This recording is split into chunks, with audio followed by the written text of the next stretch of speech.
India's relationship with countries of this region has progressed in recent years. I believe our trade levels had reached $77.89 billion last year. The historical ties between the Mediterranean Sea, the Mediterranean region, and the Indian Ocean actually date back centuries.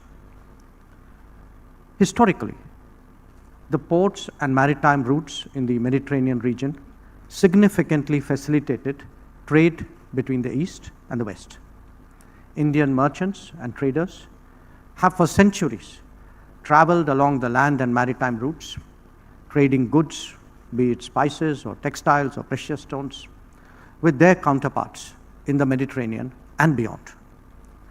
These interactions have not only transported goods, but actually were a vehicle for also moving ideas and even culture.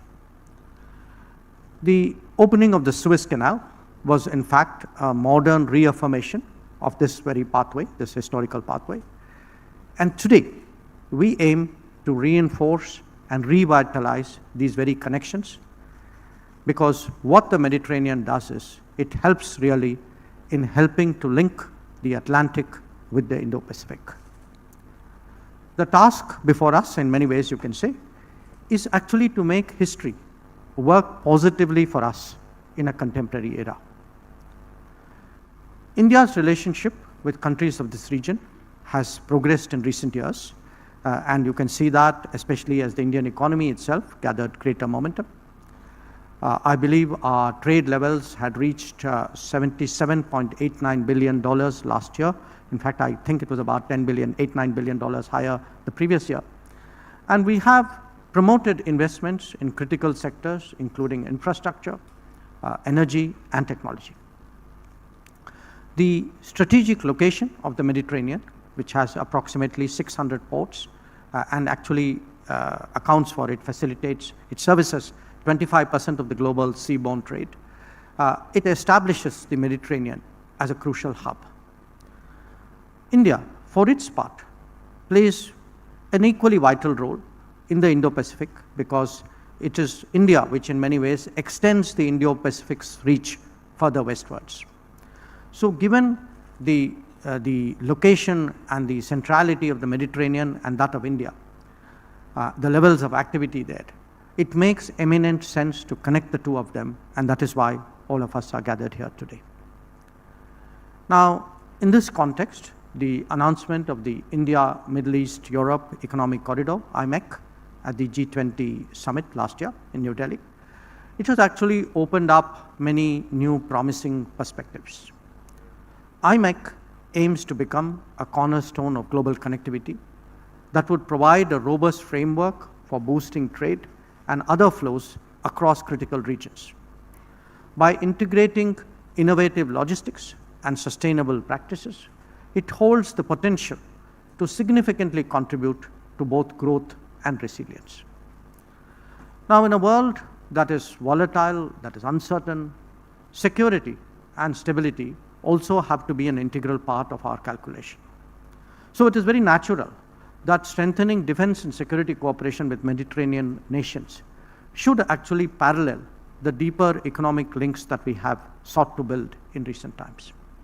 This has taken the form of exercises, of consultations, of exchanges, but in an era of rapidly changing technologies and supply chain disruptions, there is actually a very strong case for industry interaction. After all, Make in India has now taken deep root in the defense domain as well.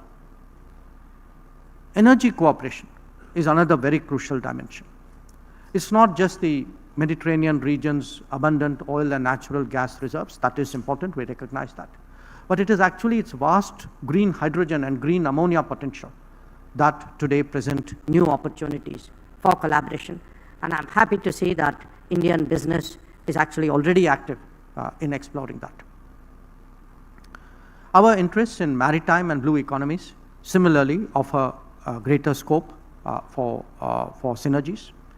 By focusing on marine resource management, coastal protection, and sustainable fisheries, we can actually harvest economic opportunities while preserving environmental health of our seas. Cooperating in shipping is particularly important, as also in other aspects of maritime infrastructure, and in building the associated human resources to our mutual benefit. Again, I think most of you know today how deeply Indians are involved with global shipping. Urban infrastructure development is similarly very crucial.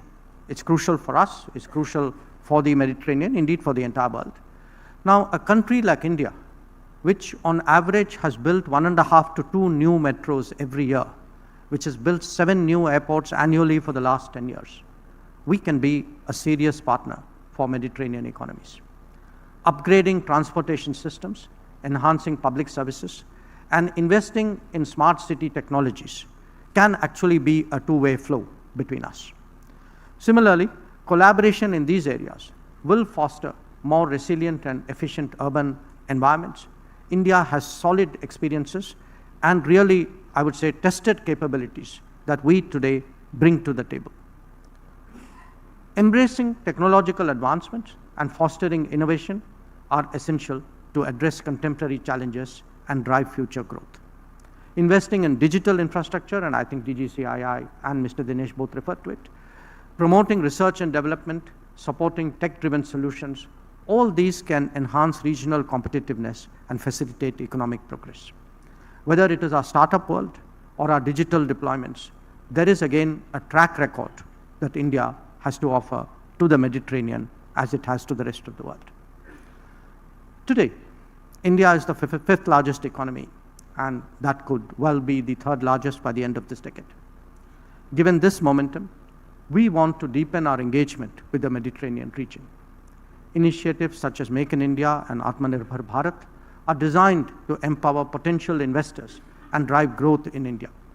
We offer enormous opportunities for Mediterranean countries to invest, to trade, to collaborate, and to exchange mutual expertise and capabilities.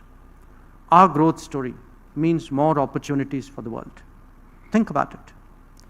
The target to set up renewable energy capacities of 500 gigawatts by 2030 itself means an investment of more than $250 billion. The food processing industry is expected to open up completely new avenues for collaboration. The Sagarmala Ports Modernization Program again holds great possibilities across the logistics chains for Mediterranean economies who actually have a long history here. So, and again, I would ask you to turn your attention to electricity grids flowing from the International Solar Alliance, which one of our colleagues referred to. India has championed the One Sun, One World, One Grid initiative.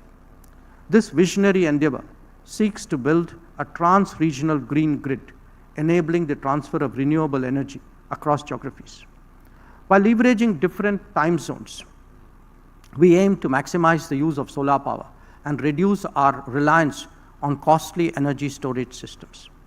I've already mentioned our interest in green hydrogen. India has made initial commitments to become a green hydrogen hub, and several significant investments have been announced in green hydrogen projects at home and abroad, including the Mediterranean. The prospect of an integrated digital corridor between India and Mediterranean is also very intriguing.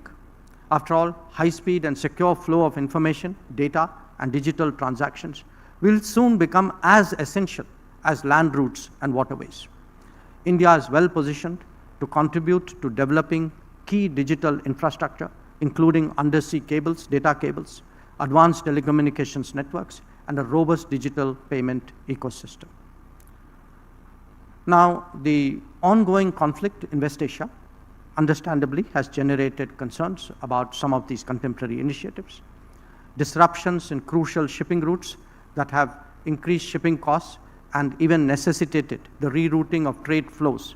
They have all added to our collective worries. But if you reflect on these very developments, on these happenings, they only strengthen the case for de-risking. As the three hubs of India, Europe, and the Middle East step up their interactions, what we need are actually more connectivity, not less. I believe that policymakers and businesses of the participating countries of the region have had a good exchange today on various specific issues. It is vital that as we move forward, we embrace this collaborative spirit, uphold open communication, and commit to shared goals. Together, we can address today's challenges, unlock new opportunities, and build a resilient and connected future. I'm happy to witness such a strong turnout on what has really been a first initiative to see so many faces from the Mediterranean. It is equally exciting for us to see that Indian businesses have also responded with the same spirit. So let me wish you all success in your endeavors. I thank Team CII, I thank Team MEA for organizing this event, and I'm very confident that this conclave will grow from strength to strength. Thank you for your attention.